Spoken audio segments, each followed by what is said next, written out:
Hi all, Mohammed Rajmi here, and today I have for you an episode about the first constitutional monarchy and other earlier examples.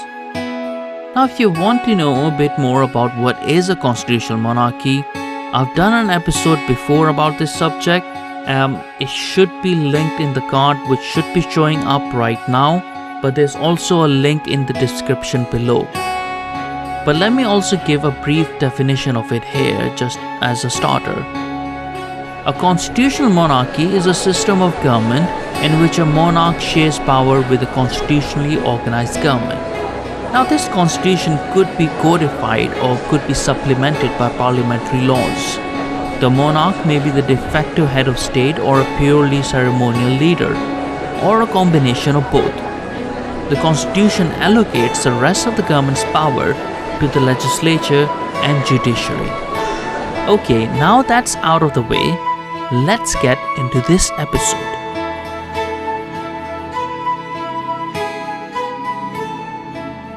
An ancient Anatolian people who lived in the Bronze Age in the ancient times were the first to have a constitutional monarchy.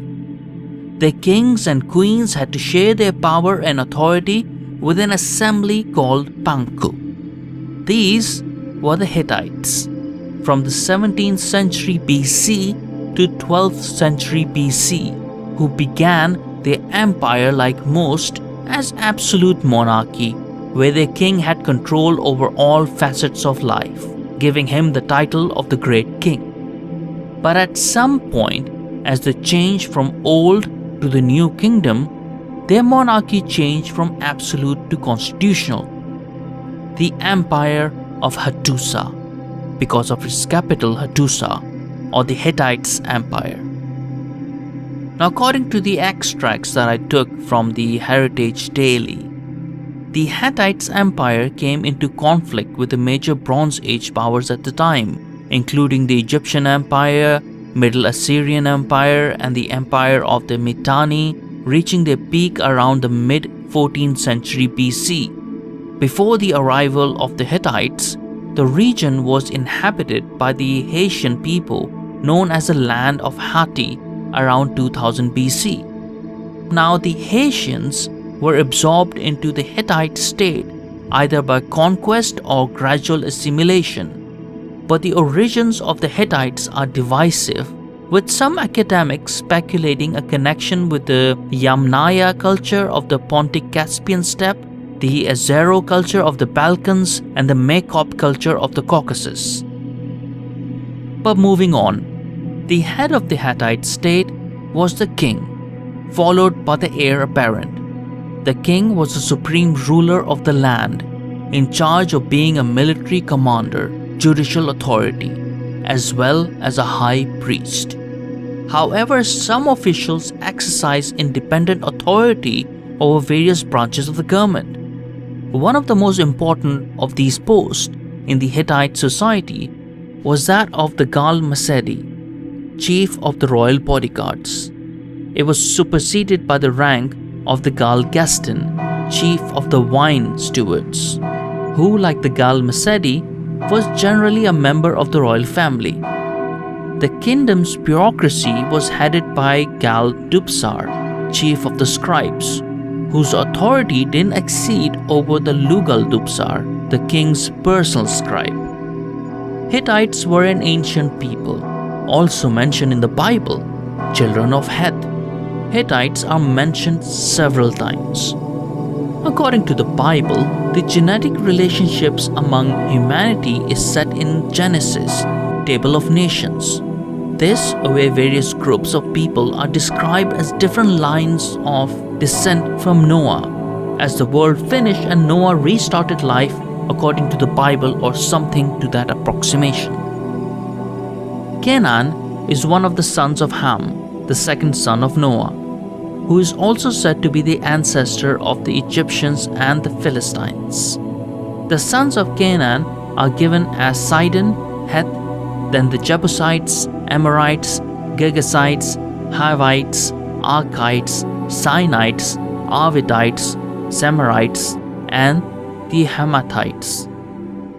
However, Going back to the constitutional monarchy, King Telepinu, considered the last king of the old kingdom of Hittites, is the first recorded king to set an order of succession. This was inscribed in 15th century BC, some 3,500 years ago, called Telepinu Order or the Edict of Telepinus. An extract from it is as follows. Much blood flew in king's family. Queen Taparia I died. Prince Amuna also died. The people of the gods said, now much blood flew in Hattusa. I, Telepinu, gathered assembly. Let no one from now on make malignancy to children of the royal family in Hattusa. Let no one draw knife to them. Let the first prince become the king. If first prince does not exist, then let the second prince be the king. If there is no prince, let the son-in-law to marry with the first princess be the king. The rules and regulations set out by this edict and the establishment of the Bankus proved to be very successful and lasted all the way through to the New Kingdom in 12th century BC. Hittite Empire, along with its capital Hattusa, was destroyed around 1200 BC during the Bronze Age collapse. This was a violent period in history where many major cities and civilizations collapsed throughout the Near East, Anatolia, the Aegean region, North Africa, the Caucasus, the Balkans, and the Eastern Mediterranean. Excavations around the area suggest that Hattusa was gradually abandoned over a period of several decades as the empire disintegrated. The site was subsequently abandoned until 800 BC when a modest Phrygian settlement appeared in the area. Hittite laws, much like other records of the empire, are recorded on tablets made from baked clay. What is understood to be the Hittite law code comes mainly from 2 clay tablets, each containing 186 articles, and are a collection of practice laws from across the early Hittite Empire. Monuments bearing Hittite cuneiform inscriptions can be found in central Anatolia, describing the government and law codes of the empire.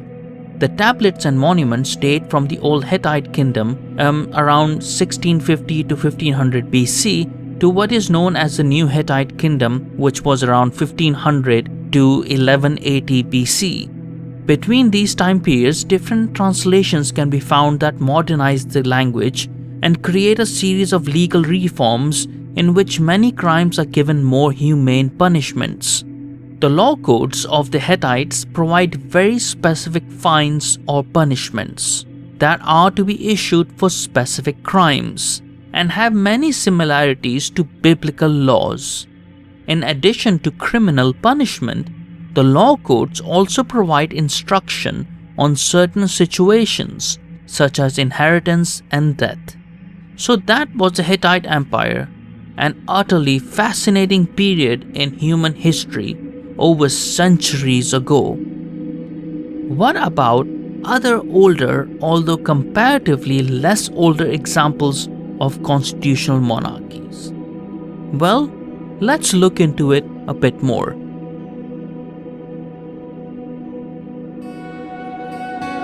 The Polish-Lithuanian Commonwealth, formed after the Union of Lublin in 1569 and lasting till the final partition of the state in 1795, operated much like many modern European constitutional monarchies.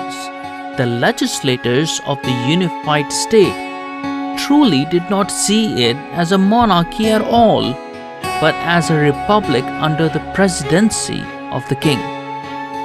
France functioned briefly as a constitutional monarchy during the post-Napoleonic age under the reign of Louis XVIII and Charles X, but the latter's attempt at reinstating absolute monarchy led to his fall. Louis Philippe of France was also a constitutional monarch. Napoleon Bonaparte, as Emperor of the French, was a constitutional monarch. though he was ousted from France before his line could continue. The German Empire from 1871 to 1918, as well as earlier federations and the monarchies it consisted of, was also a constitutional monarchy. Prior to the Iranian Revolution in 1979, Iran was a constitutional monarchy briefly under Muhammad Reza Shah Pahlavi, which had been originally established during the Persian Constitutional Revolution in 1906. Portugal, until 1910, was a constitutional monarchy and the last king was Manuel II of Portugal.